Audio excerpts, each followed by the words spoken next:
आदाब नाजरीन, news 16 digital में आप सभी का खैर मकदम है। बैंगलोर शहर में इलेक्शन की धूमधाम। कर्नाटका रियासती वक्फ बोर्ड के अहदे का जोरों शोरों से इलेक्शन और इंतखाबात की तैयारी। जी नाजरीन, चित्रदुर्गा से बिलोंग करने वाले अनवर पाशा को बड़े ही बेहतरीन अंदाज से चुना गया है। अनवर पाशा होंगे नए चेयरमैन। 4 सितंबर 2023 बरोज पीर बैंगलोर शहर में चेयरमैन के ओहदे के इंतखाबात के लिए कार्रवाई अमल में लाई गई। बोर्ड के तमाम मुअज़्ज़िज़ मेंबरान के लिए गए फैसले पर पूरे मोहब्बत और अपनायत के साथ अनवर पाशा ने अपना पर्चा नामजदगी दाखिल किया। रीजनल कमिश्नर आदित्य अमलान बिस्वास की निगरानी में इलेक्शन की कार्रवाई अच्छे तरीके से अंजाम में लाई गई। वाहिद उम्मीदवार होने के नाते अनवर पाशा को वक्फ बोर्ड का नया चेयरमैन बनाया गया, लेकिन रस्मी तौर पर चेयरमैन के नाम का ऐलान अभी नहीं किया गया है, क्योंकि आज 5 सितंबर 2023 को अदालत में वक्फ बोर्ड की एक काली नशस्त के इलेक्शन के सिलसिले में समाअत होने वाली है। अदालत की समाअत पर आज किए जाने वाले वक्फ बोर्ड के चेयरमैन के ओहदे के इलेक्शन का नतीजा महफूज रहेगा। हालांकि अनवर पाशा का नाम बतौर चेयरमैन अभी ऐलान नहीं किया गया है, लेकिन फिर भी अनवर पाशा के इस नए ओहदे को हासिल करने की खुशी में उनको मुबारकबाद पेश करने का सिलसिला शुरू हो चुका है। बैंगलोर शहर के साथ साथ अलग अलग शहरों से बड़ी तादाद में लोग वक्फ बोर्ड के ऑफिस को पहुंचकर अनवर पाशा को मुबारकबाद पेश कर रहे हैं। यहाँ पर आए हुए लोगों ने अपने ख्यालात का इजहार करते हुए बताया कि हमें उम्मीद है कि आने वाले दिनों में अनवर पाशा वक्फ बोर्ड से जुड़े सभी मसले मसाइल को हल करेंगे और उनकी बेहतरी के लिए अच्छे इक़दाम उठाएंगे। करप्शन, घपला, घोटाले के मामले के चलते वक्फ बोर्ड को जो भी नुकसान पहुंचा है, इन सभी नुकसानात को और ये सूरत हाल को अनवर पाशा नए चेयरमैन साहब ज़रूर बदलेंगे और वक्फ बोर्ड को और इससे जुड़ी हर परेशानियों को दूर करते हुए अपने कामों को वो बेहतरीन तरीके से अंजाम देंगे। आइए देखते और जानते हैं इस खबर की मज़ीद तफसीलात। माशाअल्लाह, अल्लाह और अल्लाह के रसूल का बहुत बड़ा करम है कि आज उन्होंने रियासती वक्फ बोर्ड के चेयरमैन की हैसियत से, अभी मैं ये नहीं बोल सकता कि वो चेयरमैन हो गए, क्योंकि लीगल टेक्निकल प्रॉब्लम है कि वो जो भी रिज़ल्ट बोलना है वो कोर्ट के मुताबिक रिज़ल्ट आएगा। बस इतना मैं कहना चाहूँगा कि अल्लाह का करम हुआ कि वो आज नॉमिनेशन था, उसमें नॉमिनेशन में सिंगल नॉमिनेशन अनवर पाशा का हुआ, कोई और नुमाइंदा नॉमिनेशन नहीं किया, तो एनानिमसली वो हो सकते हैं। अभी रिज़ल्ट बाकी है, रिज़ल्ट आना कोर्ट से डिक्लेयर होगा जब हम बोलेंगे इंशाअल्लाह। उनकी कोई मुखालिफत नहीं हुई? नहीं, मुखालिफत तो कोई नहीं हुई अल्हम्दुलिल्लाह। तमाम जो मेंबरान थे उसमें ख़ास तौर पर मेंबर ऑफ़ पार्लियामेंट हमारे राज्यसभा नासिर हुसैन साहब, हमारे तनवीर सेठ साहब एक्स मिनिस्टर, हमारे कनीज़ फ़ातिमा और जो भी जितने भी मेंबर हजरात थे, तमाम में कोशिश करके ख़ास तौर पर बीज़ेड ज़मीर अहमद ख़ान और जो लेजिस्लेटर काउंसिल के हमारे नसीर अहमद साहब, जब्बार साहब, हारिस साहब, तमाम जितने भी लेजिस्लेटर्स हैं, इनकी तायद में कल रात को एक मीटिंग हुई। मीटिंग में तय किया गया कि सिंगल नॉमिनेशन किया जाए, तो एक ही आदमी को इलेक्ट करके करना ज़रूरी है, कोई अपोजिशन नहीं सर का करना करके सोचे थे। अल्हम्दुलिल्लाह उस तरीके से आज हुआ है। वो इंशाअल्लाह उम्मीद है कि जो भी औकाफ़ी इदारों के जो काम बाकी हैं, जितने भी काम, क्योंकि अल्हम्दुलिल्लाह अनवर पाशा साहब 4 साल से मेंबर रुकन रहे हैं वक्फ बोर्ड के, वो और सिलेक्शन कमेटी के चेयरमैन भी रहे हैं 3 साल से, उनको खूब बखूबी जानते हैं कि वक्फ बोर्ड के प्रॉब्लम्स क्या हैं, वो हल करने की कोशिश करेंगे, मुझे उम्मीद है इंशाअल्लाह। कोर्ट को जाने वाले कौन हैं? क्या बोले? कोर्ट को जाने वाले हमारे बागलकोट के एक कोई शख्स जब्बार कलबुर्गी या कोई नाम सुनने में आया, वो कोर्ट को गए थे, इस मसले से गए थे कि पहले मेंबर का जो मरहूम ड्रम यूसुफ साहब का इलेक्शन नहीं हुआ, तो इलेक्शन कराने के बाद आप चेयरमैन को मुंतखब किए तो अच्छा रहेगा करके कोर्ट को गए थे। कोर्ट अभी इलेक्शन प्रोसेस शुरू होने की वजह से कोर्ट डायरेक्शन दिया है कि इलेक्शन प्रोसेस में है, इलेक्शन होने दो, चेयरमैन का इलेक्शन हो, बशर्ते कि ರಿಸಲ್ಟ್ ಅನೌನ್ಸ್ किया जाए। ವಖಾಫ್ ಬೋರ್ಡ್ ಅಧ್ಯಕ್ಷರಿಗೆ ಕಾಂಗ್ರೆಸ್ ಪಕ್ಷದ ವತಿಯಿಂದ ಒಂದು ಅಧ್ಯಕ್ಷನ ಪ್ರಮಾಣವಚನ ಸ್ವೀಕಾರ ಮಾಡಿದಂಥ ಅನ್ವರ್ ಪಾಶಾ ಸರ್ ಅವರಿಗೆ ನನ್ನ ಕಡೆಯಿಂದ ಮತ್ತು ನಮ್ಮ ಯಾದಗಿರಿ ಜಿಲ್ಲೆಯ ವತಿಯಿಂದ ಇಡೀ ಕರ್ನಾಟಕದ ಜನಪರ ವತಿಯಿಂದ ಧನ್ಯವಾದ ಸಲ್ಲಿಸ್ತಾ ಇದ್ದೀನಿ। ಅದೇ ರೀತಿಯಾಗಿ ನಮ್ಮ ಅನ್ವರ್ ಪಾಶಾ ಸರ್ಗೆ ಅಧ್ಯಕ್ಷ ಸ್ಥಾನ ವಹಿಸಿಕೊಟ್ಟಲಿಕ್ಕೆ ಕಾಂಗ್ರೆಸ್ ಪಕ್ಷದ ಹಿರಿಯ ಮುಖಂಡರು, ರಾಜ್ಯ ನಾಯಕರು ಮತ್ತು ರಾಷ್ಟ್ರೀಯ ನಾಯಕರು ಎಲ್ಲರಿಗೂ ನಾನು ಅಭಿನಂದನೆ ಸಲ್ಲಿಸ್ತಾ ಇದ್ದೀನಿ. ಮಾನ್ಯ ಸಿದ್ದರಾಮಯ್ಯ ಸಾಹೇಬರಿಗೆ ಮತ್ತು ಡಿ ಕೆ ಶಿವಕುಮಾರ್ ಸಾಹೇಬರಿಗೆ ಮತ್ತು ಮಲ್ಲಿಕಾರ್ಜುನ್ ಖರ್ಗೆ ಸಾಹೇಬರಿಗೆ, ಜಮೀರ್ ಅಹಮದ್ ಸಾಹೇಬರಿಗೆ ಮತ್ತು ನಾಸೀರ್ ನಮ್ಮ MP ಸಾಹೇಬರು, ಬಳ್ಳಾರಿ MP ಸಾಹೇಬರಿಗೆ, ಎಲ್ಲ ನಮ್ಮ ರಾಜ್ಯದ ನಾಯಕರಿಗೆ ಮತ್ತು ರಾಷ್ಟ್ರ ನಾಯಕರ ಅಭಿನಂದನೆ ಧನ್ಯವಾದ ಸಲ್ಲಿಸ್ತಾ ಇದ್ದೀನಿ ಸರ್. ಯಾಕಂದರೆ ಮುಂಬರುವ ದಿನಗಳಲ್ಲಿ ನಮ್ಮ ರಾಜ್ಯ ವಕ್ಫ್ ಮಂಡಳಿಯ ಆಫೀಸ್ನಲ್ಲಿ ಕೆಲಸ ಮಾಡಿದಂಥ ವ್ಯಕ್ತಿಗಳು, ಇಲಾಖೆಯ ಅಧಿಕಾರಿಗಳು ಸರ್, ಇಡೀ ಇಲಾಖೆಯನ್ನು ವರ್ಗಾವಣೆ ಮಾಡಿ ಬೇರೆ ಅಧಿಕಾರಿಗಳನ್ನು ಇಲ್ಲಿಗೆ ಸೇರ್ಪಡೆ ಮಾಡ್ಕೋಬೇಕು ಸರ್. ಯಾಕಂದರೆ ಇಲ್ಲಿ ಕರಪ್ಷನ್ ಸಿಕ್ಕಾಪಟ್ಟೆ ಅದ ಸರ್. ನಾವು ಸುಮಾರು 4-5 ವರ್ಷದಿಂದ ನೋಡ್ತೀವಿ. ಕರಪ್ಷನ್ ಅಂದರೆ ಸರ್ ಸಿಕ್ಕಾಪಟ್ಟೆ ದುಡ್ಡು ಕೊಡೋತಾನೆ ಯಾವುದೇ ರೀತಿ ಕೆಲಸ ಆಗಲ್ಲ ಸರ್. ಇವರಿಗೆಲ್ಲ ಇಲಾಖೆಯಿಂದ ಬಂದರೆ ಸ್ವಚ್ಛವಾಗಿ ತೊಳಿಬೇಕು ಸರ್. ಹಳೆಯ ಅಧಿಕಾರಿಗಳನ್ನು ಸ್ವಚ್ಛವಾಗಿ ವರ್ಗಾವಣೆ ಮಾಡಿ ಹೊಸ ಅಧಿಕಾರಿಗಳನ್ನು, ಹೊಸ ನಮ್ಮ ಅಧ್ಯಕ್ಷರಿಗೆ ಏನಪ್ಪ ಅಂದ್ರೆ ಹೊಸ ಅಧಿಕಾರಿಗಳನ್ನು ಕೊಟ್ಟು ಕೆಲಸ ಮಾಡಲಿಕ್ಕೆ ಅನುಕೂಲ ಮಾಡಿಕೊಳ್ಳಿ ಅಂತ ನಾನು ಬೇಡಿಕೊಳ್ತೇನೆ ಸರ್. बड़ी उम्मीद है वक्फ से के वेलफेयर के काम होंगे और पेंडिंग जो केसेस हैं, इश्यूज़ हैं, उसको सॉल्व किया जाएगा। और वक्फ बोर्ड में कुछ अनवांटेड चीज़ें भी बड़ी होती रहती है, जैसे कि लोगों को सताया जा रहा है यहाँ पे। लोग रियासत के कोने कोने से परेशान होकर आते हैं अपना मुतलिशिप के सिलसिले में, रजिस्ट्रेशन के सिलसिले में। सारा दिन उनको ठहराया जाता है और बैठने की जगह नहीं है और जल्दी से उनका काम नहीं किया जाता है।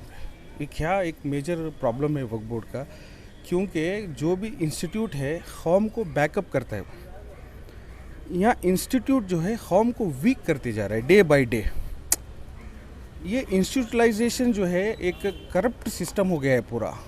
इसलिए कोई ऐसे चेयरमैन मुंतखब, हमको बड़ी उम्मीद है अनवर बादशाह साहब से कि वो बोल्ड स्टेप्स लेंगे और इसमें के जो भी प्रॉब्लम्स हैं या खामियां हैं उसको दुरुस्त किया जाएगा। ऐसी बड़ी उम्मीदें हमको अनवर बादशाह साहब से हैं। और एक लास्ट दिल की बात कह के वफ़ के बारे में किसी शायर ने कहा है कि अजीब मंज़र है ए मुसलमानों औक़ाफ़ में, जाग जाओ उम्मत को फितनों में फंसा रखा है। ये किसी शायर का ख्याल है। यूं परेशान पहुंचते हैं रियासत के कोने से लोग, जैसे उनके सीने पे किसी ने पहाड़ ला रखा है। काफिर की क्या करूं मैं शिकायत किसी के सामने, मुसलमान हो के भी दिलों में मुनाफिकत को पाल रखा है। मकसद तहफ़्फ़ुज़ था कभी और फलाह व बहबूदी, खुद औक़ाफ़ सियासत से सौदा कर रखा है। ज़िम्मेदारान ने मसाजिद व दरगाह गाहों को औक़ाफ़ ने अपने हाथों की कठपुतली बना रखा है। कुछ उम्मीद बाकी नहीं ए अनवर औक़ाफ़ में, नए सदर साहब की तरफ इशारा है। कुछ उम्मीद बाकी नहीं ए अनवर औक़ाफ़ में, गरीब मुतवल्लियों और मज़लूमों का सारा कारोबार अब तेरे हाथों में रखा है। वाखिर दावाना अल्हम्दुलिल्लाह। सियासतदानों का अड्डा बन चुका है। हाँ माँ, ये बड़ी कमज़ोरी हो रही। ये इंस्टीट्यूट का कौम में जो है इसका बेनिफिट ज़्यादा पहुँचना चाहिए और पूरा सियासत के हाथों में कारोबार हो गया है। इसलिए जो भी बैठें, जहाँ भी बैठें, कुछ ना कुछ ठीक करने की कोशिश करें। चुप बैठ के अपना टेन्योर ख़त्म करके जाएं, ऑफिस बना के जाएं, ऐसा नहीं होता है। रूरल एरियाज़ में इतने प्रॉब्लम्स हैं वफ़ के, और जिनका जेन्युइन है उनका काम जल्दी होना चाहिए। अनवांटेड लोग जो लीनेज में नहीं हैं उन्हें मुतवली अपॉइंट हो रहे हैं। कैसे पॉसिबल है ये चीज़? कैसे पॉसिबल है ये? उनके पास डॉक्यूमेंट्स भी नहीं हैं। कैसे मुमकिन हो सकता है एक अनवांटेड आदमी जो है कहीं का मुतवली अपॉइंट हो जाए? तो ये सारी चीज़ों पे हम अनवर बादशाह साहब का ध्यान लाना चाहेंगे और इसको ठीक करवाना चाहेंगे। इसीलिए आज हमारे इलाके से, यादगीर डिस्ट्रिक्ट से, शाहपुर ताल्लुक से सारे हम लोग मिलके उनको यही अपील करने के लिए आए हैं कि वो ये सारी चीज़ हम दुरुस्त चाहते हैं। हम बस खुशी मनानी नहीं है, बराबर उनसे काम भी चाहते हैं। जी माँ, जज़ाकल्लाह। जुनून आदमी दिख रहे हैं, आप में कुछ काम करने की सलाहियत है और काबिलियत है, इसलिए इतने लोग हम आज उनको सपोर्ट में आए हैं। लिहाजा वो चेयरमैन बने। बहुत सारे लोग उनके हक़ में दुआएं भी किए हैं ताकि इनसे कुछ कौम का काम हो, मस्जिदों का काम हो, अवलिया अल्लाहों के आस्थानों का काम हो। बहुत सारे चीज़ें हमारे पास बैलेंस हैं, जैसा कि यादगीर ज़िले, गुलबर्ग ज़िले में बहुत सारे रजिस्ट्रेशन रुके हुए हैं, क्योंकि जो लीगल है वो भी रुके हुए हैं, जो अलीगल है वो रुकने दो। मैं इससे पहले भी जिक्र किया था अनवर बादशाह साहब से, रिक्वेस्ट किया था मैं, साहब आप चुन के आएंगे तो यादगीर और गुलबर्ग ज़िले के लिए आपको ये काम करना ज़रूरी है, क्योंकि बहुत सारे चीज़ें हैं। या बोर्ड में एक ऐसा मामला है, पैसे दिए तो काम होता नहीं है, तो अफवाहें फैल गई हैं। तो जिन्हें है जो जिसका प्रॉब्लम नहीं है, कुछ भी नहीं है, वो भी अटके हुए हैं। कोई 4 साल से मुतवलीशिप रुकी हुई है, कोई 10 साल से रुकी हुई है, कुछ 5। हाँ, लीगल जो है उसको तो करो कम से कम, जो अलीगल है उसको मत करो आप। अफवाह है या हकीकत है? हकीकत है, हम सुने हैं इसलिए उनसे मैं रिक्वेस्ट किया था अनवर बादशाह साहब से, सब आप आएंगे तो कुछ बदलाव लाएंगे आप, हम इसलिए आपके साथ हैं। जैसे कि वक्फ बोर्ड की तरफ से हॉस्पिटल्स हैं, बनाना चाहिए सरकार से बजट लेकर, और इदारे बहुत सारे हमारे मदारिस हैं, उसकी तरफ भी तवज्जो देना चाहिए। ಕೋರ್ಟಿಂದ ಡೈರೆಕ್ಷನ್ ಇದೆ, ಚುನಾವಣೆ ಮುಗಿಸ್ರಿ ಆದರೂ ರಿಸಲ್ಟ್ ಅನೌನ್ಸ್ ಮಾಡಿಬಿಡ್ರಿ ಅಂತ ಹೇಳಿ 5th ನಾಳೆನೇ ಅವರು ಹಿಯರಿಂಗ್ ಕೊಟ್ಟಿದ್ದಾರೆ. ನಾಳೆ ಕೋರ್ಟ್ ಏನು ನಿರ್ದೇಶನ ಕೊಡುತ್ತೋ ಅದರ ಪ್ರಕಾರ ನಾವು ನಡ್ತೀವಿ. ಆದರೆ ಯುನಾನಿಮಸ್ಲಿ ಸೆಲೆಕ್ಟ್ ಆಗಿದ್ದಾರೆ ಅಂತೇಳಿ ಸುದ್ದಿ ಇದೆ. ಹೌದು, ಯುನಾನಿಮಸ್ಲಿ ಅಂದರೆ ಸಿಂಗಲ್ ಕ್ಯಾಂಡಿಡೇಟೇ ನಾಮಿನೇಷನ್ ಆಗಿರೋದು. ನಮ್ಮ ಕರ್ನಾಟಕ ರಾಜ್ಯದ ಎಲ್ಲ ಮುಸ್ಲಿಂ ಮುಖಂಡರು, ಆಮೇಲೆ ಎಲ್ಲ ಮುಸ್ಲಿಂ MLAಗಳು, ಮುಸ್ಲಿಂ MLCಗಳು, ಆಮೇಲೆ MP ಅವರು, ಆಮೇಲೆ ನಮ್ಮ ಇಲಾಖೆಯ ವಕ್ಫ್ ಸಚಿವರಾದ BZ ಜಮೀರ್ ಅಹಮದ್ ಸಾಹೇಬರು ಎಲ್ಲರೂ ಸೇರಿ ನನಗೆ ಒಬ್ಬ ಅಭ್ಯರ್ಥಿಯನ್ನು ಮಾಡಿದರೆ ಒಳ್ಳೆಯದು ಅಂತಂತೇಳಿ ಅವರ ನನ್ನ ಕಾರ್ಯವೈಖರಿಯನ್ನು ಗುರುತಿಸಿ ಒಳ್ಳೆ ಕೆಲಸ ಇವರು ಮಾಡ್ತಾರಂತ ನನ್ನ ಮೇಲೆ ಅವ್ರಿಗೆ ನಂಬಿಕೆ ಇದೆ. ಆ ನಂಬಿಕೆನೂ ನಾನು ಸಹ ಅವ್ರ ಜೊತೆಗೆ ಉಳಿಸ್ಕೊಂಡು ಹೋಗ್ತೀನಿ, ಒಳ್ಳೆ ಕೆಲಸನ ಮಾಡಿ ನಾನು ತೋರಿಸ್ತೀನಿ ಅವರಿಗೆ. सब ये बताएं कि गवर्नमेंट ने आपको सिंगल कैंडिडेट यहाँ पे मैदान में उतारा है, किसी तरह की नॉमिनेशन नहीं हुई, एक तरह से यूनानिमसली सिलेक्ट हो गए हैं, क्या कहेंगे? भाई अभी वक्फ बोर्ड का तो टाइम आपको सब मालूम है, अभी 16 महीने बाकी है. अब इसलिए पूरे मई चेयरमैन होना, तू चेयरमैन हो, 2-3 कैंडिडेट थे. पूरे हमारे सियासत के ज़िम्मेदार लोग हमारे बैठ को MLAs हो, MPs हो, मिनिस्टर सब बैठ को कल डिस्कस कर को एक ही कैंडिडेट करे तो अच्छा रहता. तो मुझे चुने हैं उन्होंने, क्या मेरे ऊपर भरोसा रखो, उनको उन्होंने चुने हैं, उनका मैं भरोसा भी मैं बचाता हूँ. जिस कर्नाटक में मुतवल्ली का जो वादा हमें करे थे वो वादा भी कंप्लीट करता हूँ. कैसा सर आज का प्रोसीजर कैसा रहा? मीटिंग हुई, थे किसकी निगरानी में ये नॉमिनेशन हुआ? नॉमिनेशन पूरे हमारे कर्नाटक के मुस्लिम्स लीडर्स पूरे बैठ को भी एक ही नॉमिनेशन करना, वो भी मुझे भी चुन लें. अनवर बादशाह कुछ देना चेयरमैनशिप का बोल को, वो पूरे भी जिम्मेदारी से मुझे कल बहुत टाइम ले को डिस्कस कर को करें, उसके हिसाब से हमें एक ही नॉमिनेशन किए हैं आज. जमीर अहमद खान साहब की भी ख्वाहिश थी कि आपको चेयरमैन बनाए, पहले भी कई बार वो इस बारे में बोले. हाँ, पहले BJP की हुकूमत में जो बोर्ड की हालत बुरी हालत थी, वो टाइम में जमीर अहमद साहब हमारे साथ मिलकर बोर्ड बनाने में उनका बहुत काम है. अब भी वैसा ही बैठ को पूरे सियासत के MLAs को, हमारे नसीर साहब, MP नासिर हुसैन, हैरिस साहब, अब्दुल जब्बार साहब, पूरे भी बैठ को अच्छा एक डिसीजन ले लें. वो डिसीजन के हिसाब से मुझे कैंडिडेट करें हैं. मैं भी चेयरमैन हुए के बाद कल कोर्ट का फैसला आने वाला है, फैसला आने के बाद मैं भी अच्छा काम करके उनको बताता हूँ. सर चैलेंजेस क्या क्या देख रहे हैं आप अपने सामने? क्या भी चैलेंजेस क्या भी नहीं है सर, चैलेंजेस तो है ना सर, सामने आपकी हुबली ईदगाह का इशू चल रहा है. मुझे चैलेंजेस नहीं है, क्यों? हमारे वक्फ मिनिस्टर है, कांग्रेस हुकूमत है कर्नाटक में, उनके साथ मैं अच्छा मिलजुल को काम करता हूँ. उन्होंने भी मिनिस्टर भी हमने भरोसा दी हैं, बहुत अच्छा काम करना, तुमने क्या होना वो हेल्प कर, तो मैं गवर्नमेंट के तरफ से तो उन्होंने हमने वादा करे हैं, वो वादे के हिसाब से अच्छा काम करके बताते हैं. चैलेंज का सवाल नहीं, वो चैलेंज क्या भी रहा तो भी हमें पूरे लीडर्स कर्नाटक में, हमें खाली ओनली चेयरमैन क्या भी नहीं कर सकता. चेयरमैन के साथ मेंबर के साथ पूरे MLA, MP, MLC जो भी हमारे जिम्मेदारी सियासत के हैं उनको पूरे साथ लेकर मैं अच्छा काम, वो चैलेंज पूरा भी मैं ख़त्म करता हूँ. कितने सालों से आपका जमीन में कब्जा है? मैं वक्फ बोर्ड में पहले डायरेक्टर हुआ, SM कृष्णा गवर्नमेंट में मेंबर्स हुआ था. मैं डिस्ट्रिक्ट DWC कमेटी में मेंबर था. बाद में उसके बाद मैं चेयरमैन हुआ DWC में. तीसरी बार चेयरमैन भी DWC में काम करके मुझे तजुर्बा है.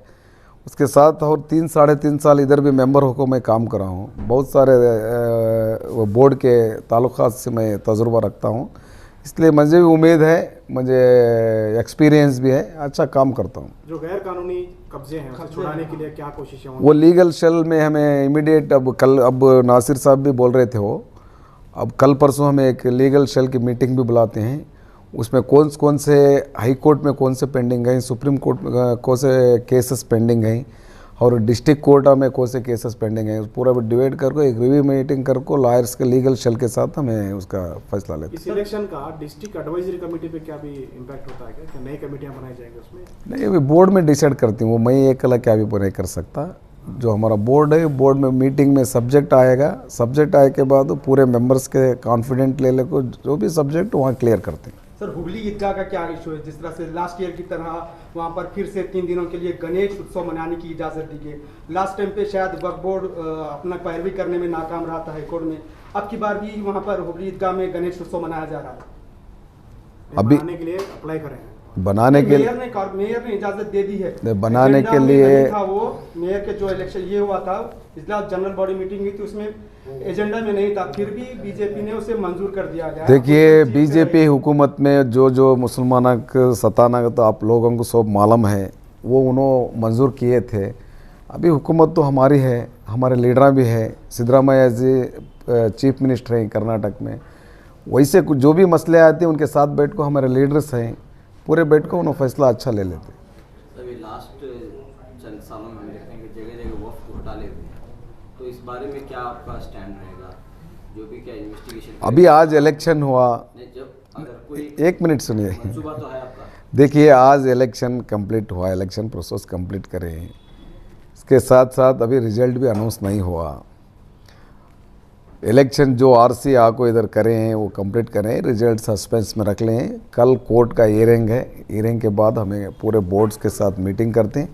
बड़े बड़े मसले जो भी आते हैं हमारे लीडर्स हैं, पूरे लीडर्स के साथ बैठ को हमें फैसला लेते हैं। शुक्रिया। हर दिन जो है यहाँ पे दूर दूर से लोग आते हैं जब मसले लेकर, लेकिन यहाँ पे मसले हल नहीं होता। पूरा दिन 3-4 दिन गाँव से लोग बैठ के। देखिए, मैं स्क्रीनिंग कमेटी चेयरमैन हूँ, इधर मसले ले को 300 ज्यादा कमेटी कॉन्स्टिट्यूट करने हैं।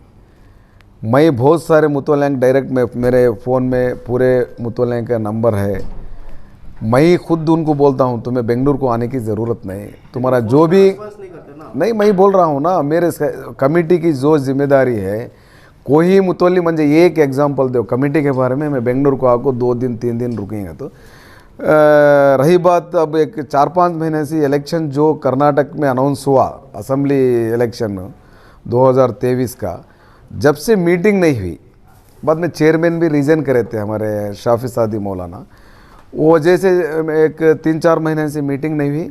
अब मीटिंग इंशाल्लाह कल कोर्ट में फ़ैसला हुआ तो चेयरमैन का हमें ज़रूर 1 मंथ में 2 और 3 मीटिंग कर को जल्दी से जल्दी कितने मसले हैं मुतल्लिक़ के वो फैसला हमें करते हैं। लेकिन यहाँ के जो भी मसले हैं, लोग आते हैं तो यहाँ का स्टाफ पर जो इल्ज़ाम लगाते हैं कि काम बराबर से नहीं कर रहे, कोऑपरेट नहीं करता स्टाफ। तो आइंदा चलकर जो है आप देखिए, मैं कल ये रिज़ल्ट होने से मैं फर्स्ट स्टाफ की रिव्यू मीटिंग करता हूँ। जो आप बोले हैं, मुझे भी कंप्लेंट है, मैं स्टाफ के साथ बैठ को मैं डिस्कस करको घोटाले में जो है खाजियों का भी मामला चल रहा है, खाजियों का मामला चल रहा है। जैसे हैदराबाद कर्नाटक में जो है वो खाजी को हटाया गया है, कंफ्यूजन पाया जाता है, मैरिज सर्टिफिकेट कौन देगा, निकाह कौन पढ़ाएगा, काफ़ी कंफ्यूजन। देखिए, मैरिज सर्टिफिकेट तो गवर्नमेंट से डायरेक्शन है, हम ना वो वक्फ बोर्ड से इशू करते हैं। मैरिज सर्टिफिकेट क्लियर डिस्ट्रिक्ट वक्फ बोर्ड ऑफिस है, उधर वक्फ बोर्ड ऑफिसर रहता है, डिस्ट्रिक्ट के एक ऑफिसर रहता है, वो मैरिज सर्टिफिकेट इशू करते हैं, उसका क्या भी घोटाला नहीं है। खाजियों का हैदराबाद कर्नाटक में वो गवर्नमेंट से पहले से भी उनको फिक्स करे हैं, जो खाजी को क्या उनका डॉक्यूमेंट्स के हिसाब से ये करते हैं वो गवर्नमेंट वाले डिसाइड करते हैं। हमें क्या भी यहाँ खाजी का वक्फ बोर्ड में कौन सा भी फैसला नहीं करते। जैसे 2 महीने पहले सीईओ से ऑर्डर्स आए थे कि खाजियों को निकाह नहीं पढ़ाना है, सिर्फ जो नहीं, वही गवर्नमेंट का डायरेक्शन था वो। अभी हमें अब वक्फ बोर्ड के हमारे मिनिस्टर जमीर भाई के साथ बात करें हैं, बोर्ड में भी हमें डिसाइड करते हैं, बोर्ड के मेंबर्स के साथ तो पूरे भी बैठ को वो खाजियों का मसला डिस्कस करते हैं।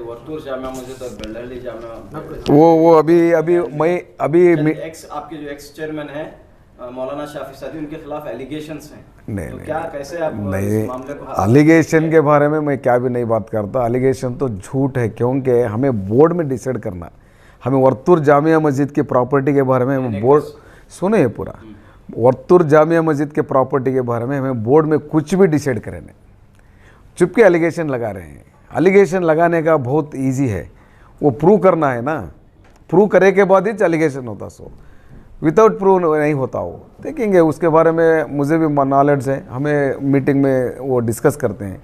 लेकिन एक हमें इतने 3.5 साल से जो हमें वक्फ बोर्ड चला रही, इसमें 1 स्क्वायर फीट भी हमें लीज को नहीं दिए। एलिगेशन का कहाँ है मतलब। ओके सर, शुक्रिया।